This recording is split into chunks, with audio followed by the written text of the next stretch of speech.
Hello, listeners. Welcome to yet another expository episode of our program series, Policy Formulation and Economic Development on Gauge Radio Communications. I remain Titilola Ogushono. On today's episode, we'll be discussing the measures of economic development and the implications. Last episode, we looked closely at the concept of economic development, which we defined as the sustainable increase in the total output of all goods and services produced in a country. However, for development, it will be accompanied by desirable social and institutional change. So development speaks more to the standard of living of citizens in a particular country.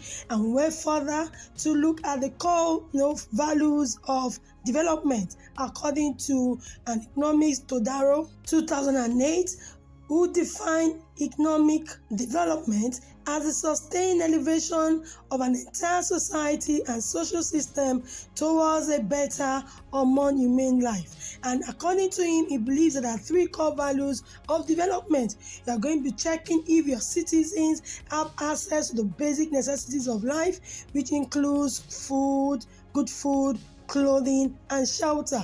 In addition, the second core value of development, according to Dodaro, is the issue of self-esteem. In this case, it refers to citizens having a sense of self-worth and respect. That means no one can be used as a tool for others for their own needs. But unfortunately, like I said, poverty would always cloud one's judgment. So if your citizens have high level of self-esteem, you are looking at the core values of development, that country can be said to be developed. And the third core value, according to Todaro, which we mentioned last episode, is freedom to choose. It's important that citizens in a nation are not bound by barbaric culture, tradition, misery, institution, or dogmatic beliefs. So we established that on last episode. So when talking about development, you are speaking to the social institutional change. You are looking at the standard of living of the people, your literacy rate, you are looking at the life expectancy rate, you are looking at the quality of education,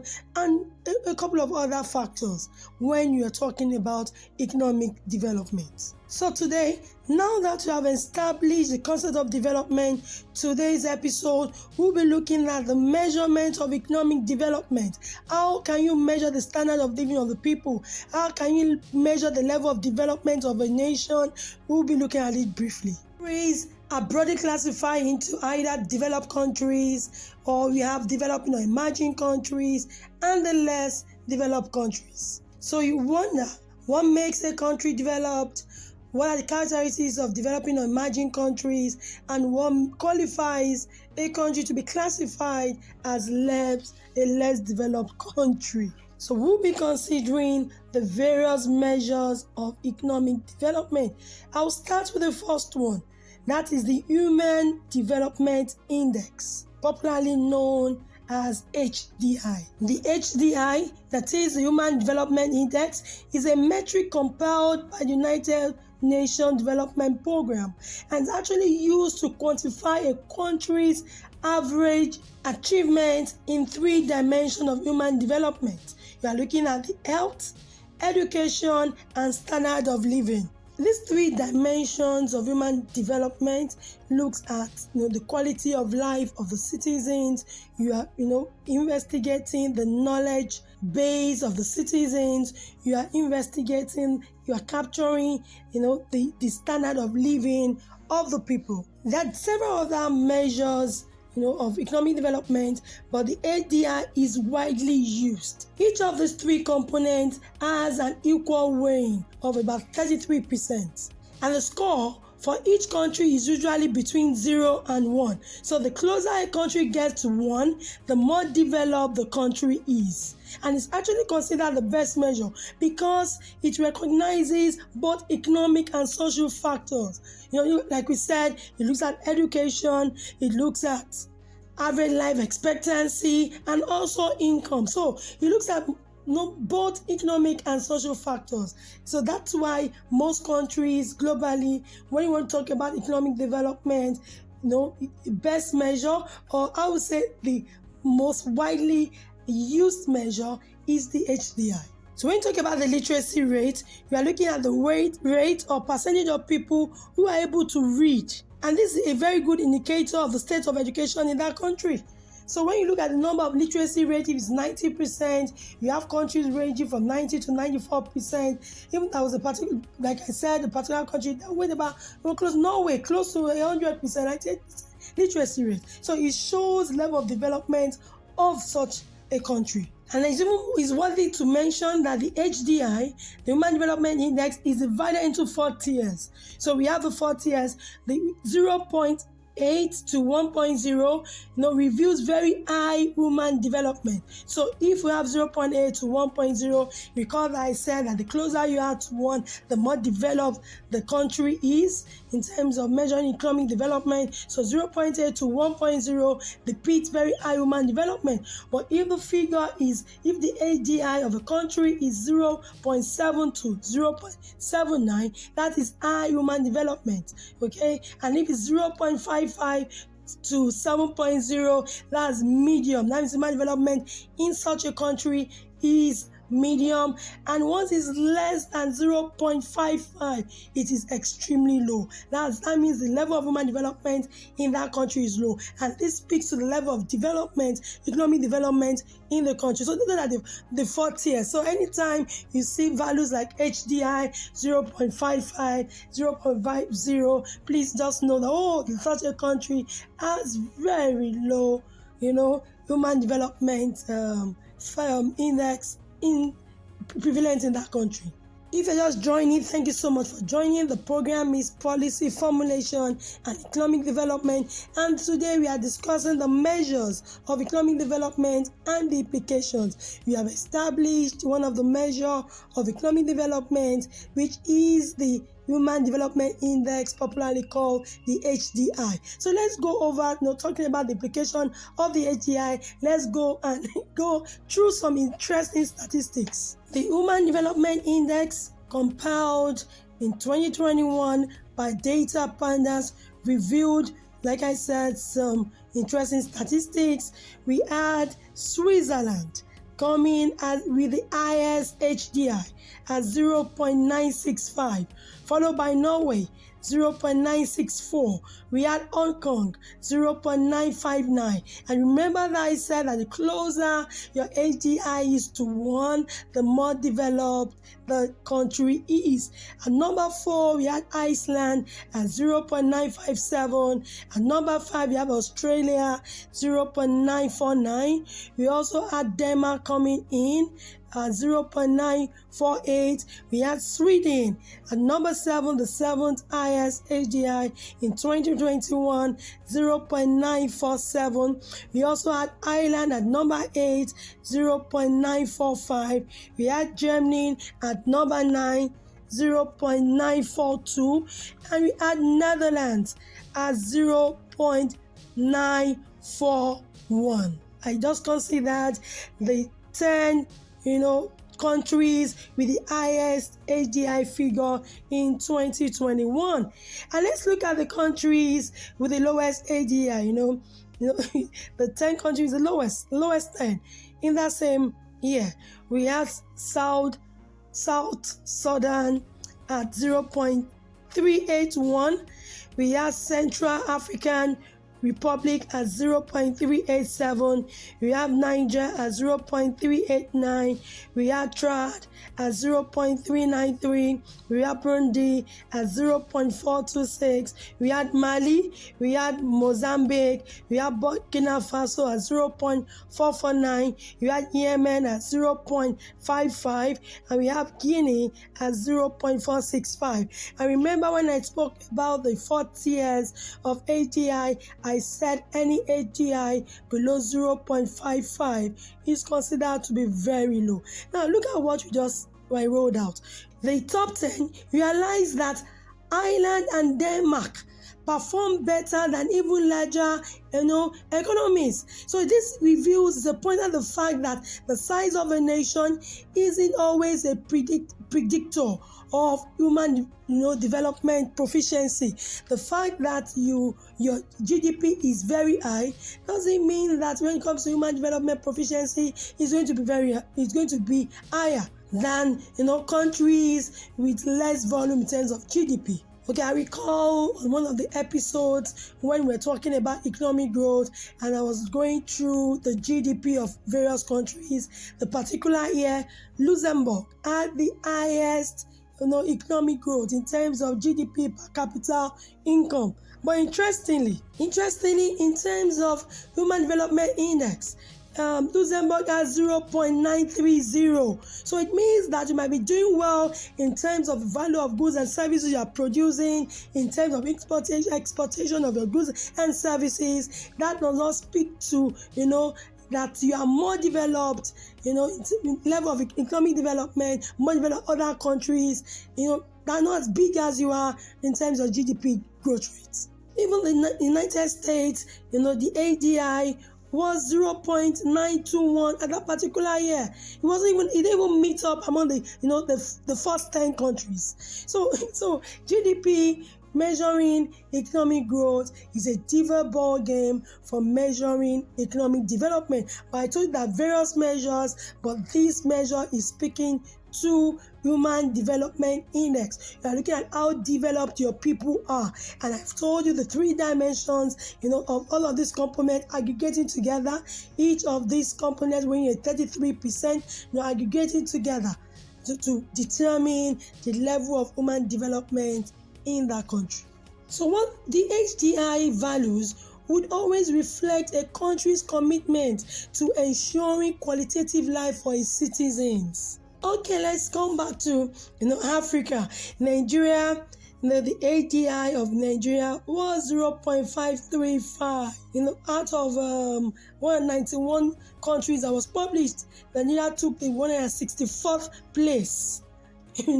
That ADI at 0.535. Taking a look at Africa as a continent, according to World Population Review, I tried to look at the most developed African countries according to ADI ranking.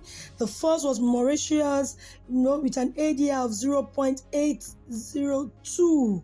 Well, Mauritius is known for its beaches, lagoons, and reefs with a population of 1.263 million as at 2022. The second African most developed countries according to ADI ranking is Seychelles with 0.785 ADI value.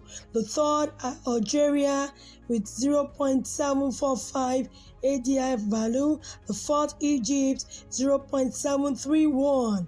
And fifth is, Tunisia at 0.731. And I tried to look at ranking, Nigeria's ranking.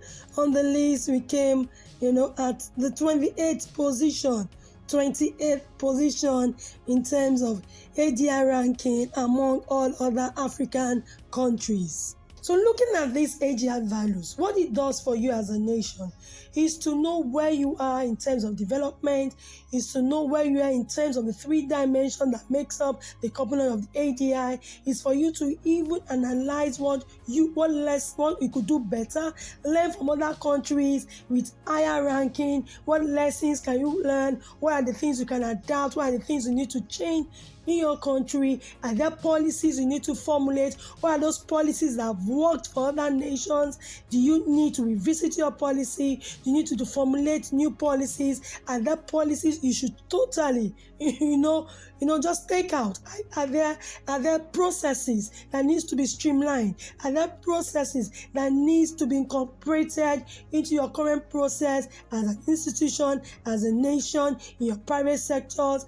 in your different systems of government, of governance in your country. This is what these, realization of these values does for you as a policy maker in your nation, as a decision maker in a country. Now, what I try to do again is to study, Switzerland. Switzerland has the highest at 2021 with 0.965 ADI value. So I looked at what did they do well? What was it about Switzerland that actually helped them? So I'm looking at Switzerland as a case case study for IHDI.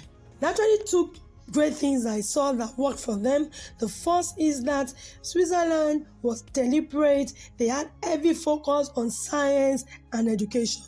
They had to go back, the educational system, sciences, giving the right fund in terms of funding, creating an environment for innovation, for creativity, and just help them. You realize that a lot of Nobel Prize winners emerged from that country, from Switzerland. And they were deliberate about also, investing in advancement, in chemistry and mathematics. Has really said that once you are good in maths, you are able to be, that means you are likely to have very high analytical skills, critical thinking skills, and that's what they did. So focus on science and education really helped Switzerland to get to where they are today. So for other nations, like other nations that still lacking behind, especially African countries, it's time to study the template, what are the policies that have worked for Switzerland, and the policies that we can adopt is a good step. But the first one I saw was that they had focus on science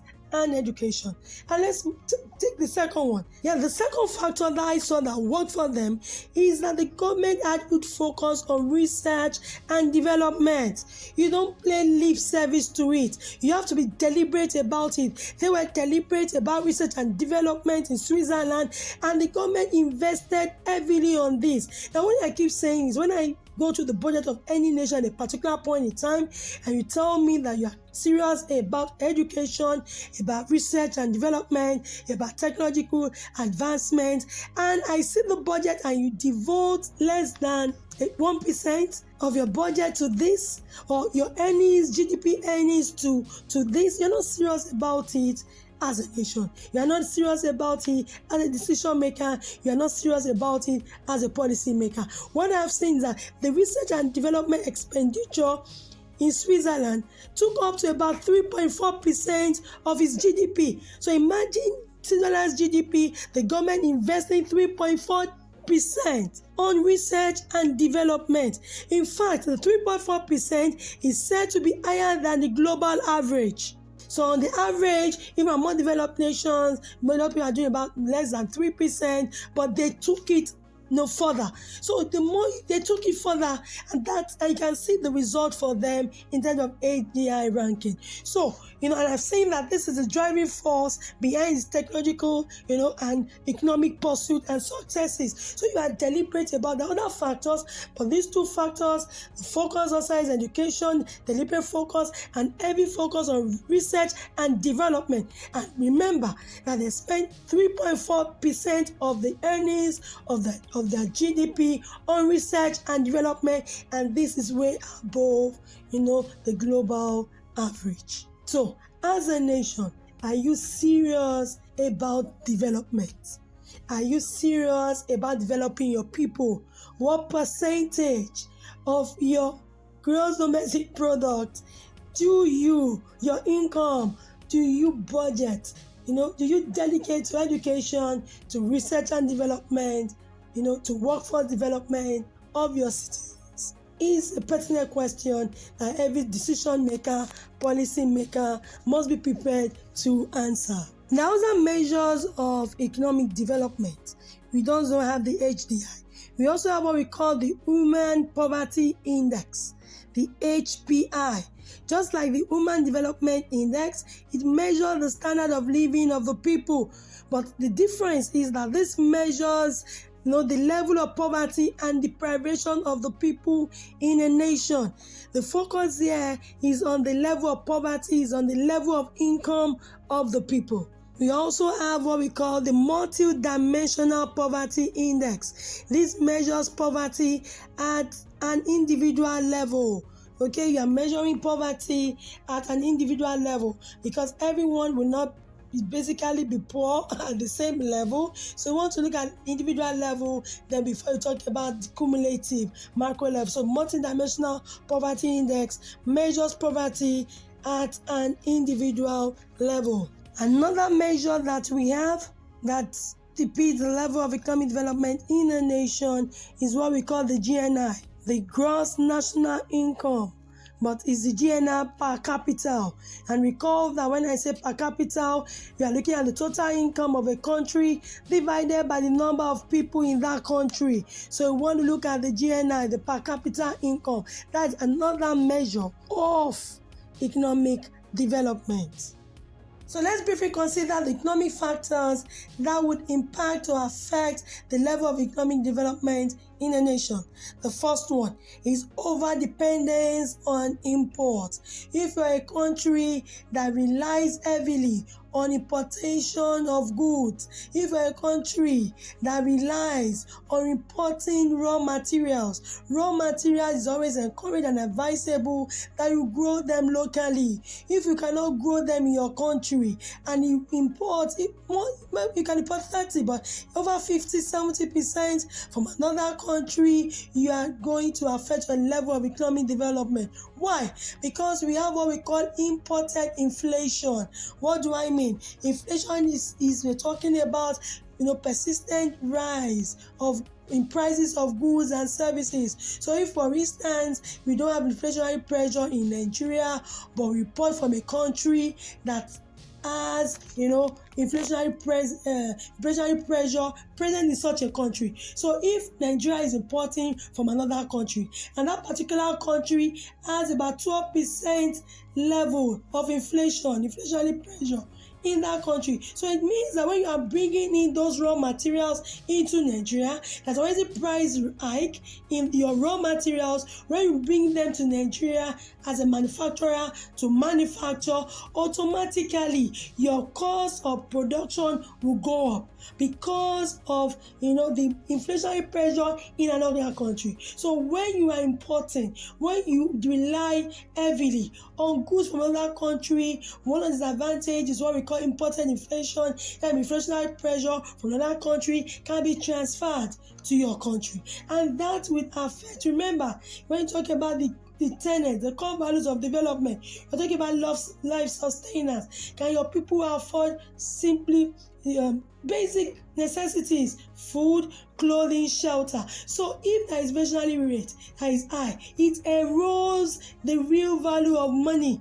So it means that if with the same, if fixed income earners will suffer, and when fixed income earners suffer, what do I mean? If a salary is about 50,000 naira or 50,000 USD dollars and inflationary rate, it means that the same money that I'm having will buy fewer goods, and they will speak to the standard of living of your people. So over dependence on imports, it's going to be detrimental, to a nation that is seeking to increase its level of economic development. Another twist side to this is also over dependence on exportation of primary products, and this is actually more peculiar to developing countries. You have your raw materials. Why do you export your primary products and not finished products? So sometimes you have countries exporting maybe cocoa from African countries to the European part, and those you are exporting to will take it up and make chocolate, value chain process, and it adds to their GDP. But you have exported just raw materials, your primary materials, and they come into your country, to sell imported, the finished goods, chocolates to you. Now, I understand that international trade should be a symbiosis relationship. You can't produce all that you're going to need. You need to import, but you don't have to export. Over depending on exporting all, more than 80% of your primary product without adding value, services, turning them into finished goods is not going to help you as a nation to develop economically. Let's consider the second economic factor that could impact or affect economic development in a nation, and that is capital flights. And what do I mean? This is a situation when investors move assets, especially financial assets, out of a country. So when you have foreign investors in your country, even domestic investors, and they move their capital out of your country. Remember, when you hear things like, oh, we are shutting down operations in a particular country, moving to another. When such a company moves, they move their financial assets out of your country. And when they move it out, what happens to their workforce? Of course, they won't follow them to another country. Not likely to take everyone there. So what happens, to those who provide support services? They're not going to likely to lose that business. So what even happens to the host community? Because organizations will perform their corporate social responsibilities, but once they are moved out, so what happens? What happens to scholarship opportunities provided by such a company? So what happens is when people are moving out of a country, taking out their capital, relocating their investment to other countries, is going to affect, either slow down the pace of economic development in such a countries. And what are those factors? You talk about ease of doing business in your country. How easy is it for those operating their businesses in your country? Once the business environment is unfavorable, investors will want to leave. Do you have enough infrastructure, adequate infrastructure to support businesses in your country? The policies that you make as a government. I agree that you want to protect your nationals, your citizens, but the policies that you make as a government can actually stiffen foreign direct investment in your country so that people will leave your country. So these are factors. That's where we come to saying that the role of policy formulation in economic development, what you formulate in your policies should be an enabler for businesses to thrive so that economic development becomes visible in your country.